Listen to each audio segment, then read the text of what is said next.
नमस्कार दोस्तों, आपका स्वागत है हमारे YouTube चैनल पर। दोस्तों, आज हम बात करने वाले हैं महिला एवं बाल विकास समाज कल्याण विभाग के भर्ती विज्ञापन के बारे में। रायपुर जिले में जो 28 पद निकला है, आवेदन शुरू हो चुका है। 5वीं, 8वीं, 10वीं, 12वीं जो ग्रेजुएट पास है उनको मौका मिलेगा। बहुत सारे पद है, जैसे कि रसोइया के लिए, चौकीदार के लिए, पैरामेडिकल और अन्य पदों के लिए जो भर्ती निकला है। तो चलिए सीधे भर्ती विज्ञापन दिखाते हैं। ये है भर्ती विज्ञापन।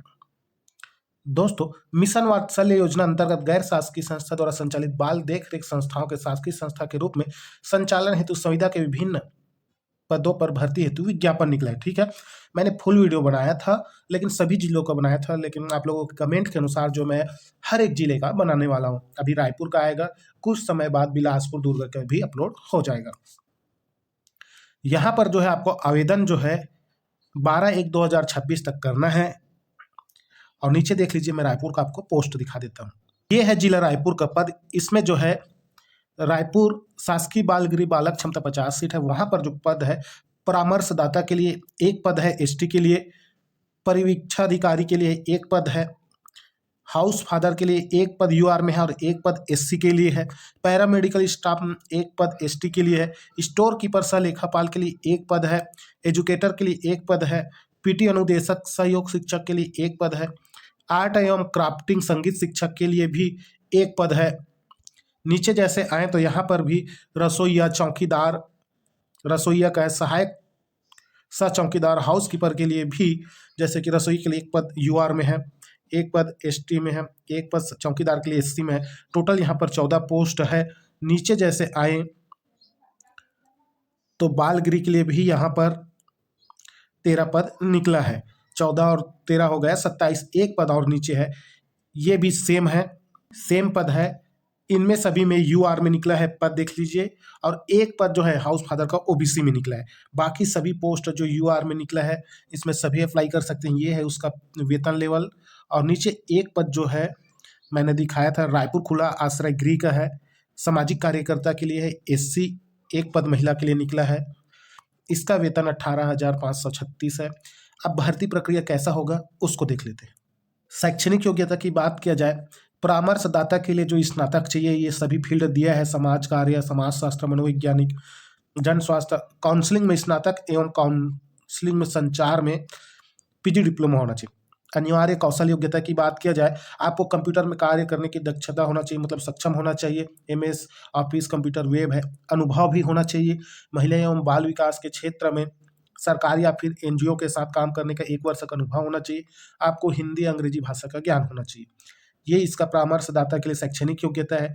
नीचे देखा जाए तो परिवीक्षाधिकारी केस वर्कर के लिए है, स्नातक उपाधि भी होना चाहिए समाज शास्त्र, सामाजिक विज्ञान में।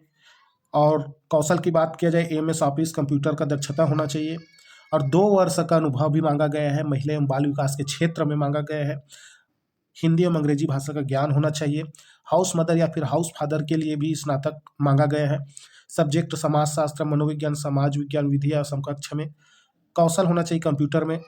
शासकीय, अर्ध शासकीय, अंतर्राष्ट्रीय एजेंसी या फिर जो इसमें दिया हुआ है उसमें 2 वर्ष का कार्य अनुभव होना चाहिए। अंग्रेजी एवं हिंदी भाषा का ज्ञान होना चाहिए। पैरामेडिकल स्टाफ की बात किया जाए शैक्षणिक योग्यता की, तो एएनएम, एमपीडब्ल्यू अथवा शासन द्वारा निर्धारित संस्थान से उपयुक्त अवधि का नर्सिंग ट्रेनिंग का प्रमाण पत्र होना चाहिए। और जो है अनुभव 2 वर्ष का होना चाहिए।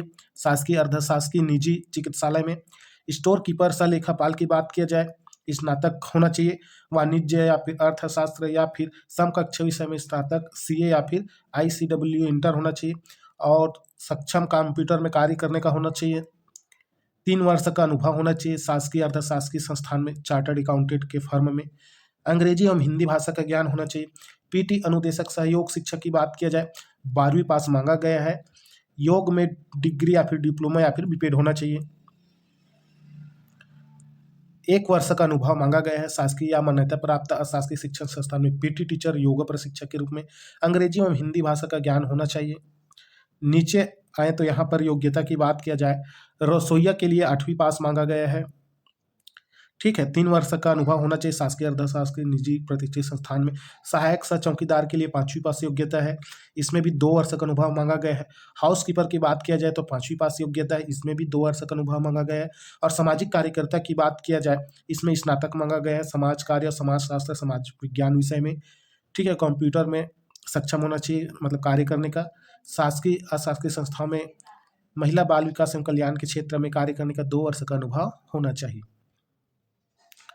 नीचे आए तो सामाजिक कार्यकर्ता सह प्रारंभिक बाल व्यवस्था के लिए बात किया जाए, एजुकेटर की पद है, यहाँ भी स्नातक मांगा गया है। ठीक है।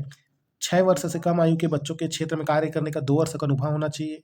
एजुकेटर की बात किया जाए, स्नातक के साथ जो है बीएड मांगा गया है, और यहाँ भी 2 वर्ष का शिक्षण संस्थान में शिक्षक या फिर एजुकेटर के रूप में काम करने का अनुभव मांगा गया है। आर्ट एवं क्राफ्ट तथा संगीत शिक्षक के लिए 12वीं पास मांगा गया है, और 2 वर्ष का भी अनुभव मांगा गया है फील्ड में।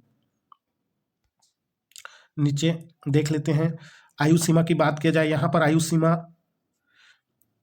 1 जनवरी 2025 को 21 वर्ष से कम तथा 35 वर्ष से अधिक नहीं होना चाहिए, और कुछ छूट मिलाकर राज्य शासन के अनुसार 45 वर्ष से अधिक नहीं होना चाहिए।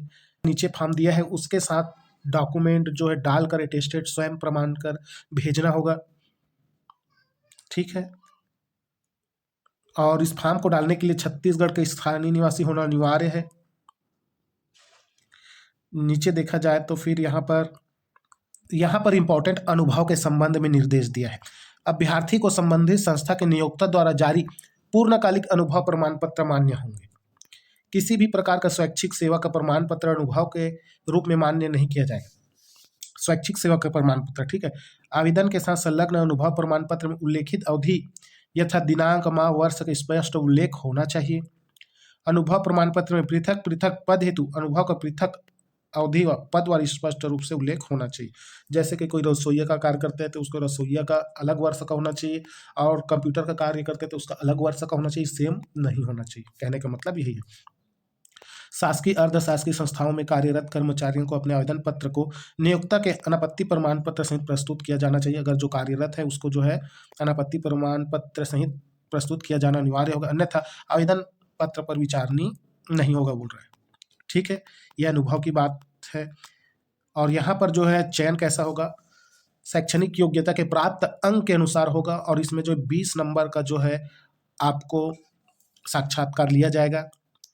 10 अंक का जो है अनुभव दिया जाएगा, प्रत्येक वर्ष 2 अंक रहेगा। 5 वर्ष तक का अनुभव दिया जाएगा, मतलब 10 अंक दिया जाएगा। साक्षात्कार मैंने बता दिया 20 अंक का निर्धारित होगा। 1:5 में आपको साक्षात्कार के लिए बुलाया जाएगा। और ये नीचे देख लीजिए, मैं फॉर्म दिखा देता हूँ आपको। आवेदन कैसा भरना है उसके मैं बता देता हूँ।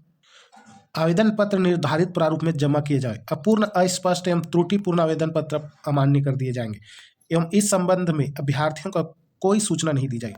प्रत्येक पद के लिए पृथक पृथक आवेदन देना होगा। लिफाफे के ऊपर एवं आवेदन पत्र में पद का नाम जिसके लिए आवेदन किया जा रहा है, लिफाफे के ऊपर प्रेषक का नाम एवं पत्र व्यवहार का पता स्पष्ट रूप से अंकित होना चाहिए, अन्यथा आवेदन निरस्त किया जाएगा। ठीक है। आवेदन पत्र सीधे कार्यालय में जो स्वीकार्य नहीं किए जाएंगे, इसके लिए आपको डाक, स्पीड पोस्ट, कुरियर के माध्यम से ही स्वीकार्य किए जाएंगे। और स्वयं प्रमाणित जो है दस्तावेज होना चाहिए। नीचे देख लीजिए, यहाँ पर ये आवेदन है। मैं इसका एक वीडियो और बनाऊंगा, कैसे आपको भरना है उसके संबंध में, आवेदन के संबंध में, और कैसे भेजना है उसके संबंध में बहुत जल्दी मैं बनाने वाला हूँ। हो सकता है मैं कल बनाकर आप इसको डाल दूंगा। दोस्तों, अगर वीडियो पसंद आए तो लाइक से सब्सक्राइब जरूर कीजिएगा। धन्यवाद।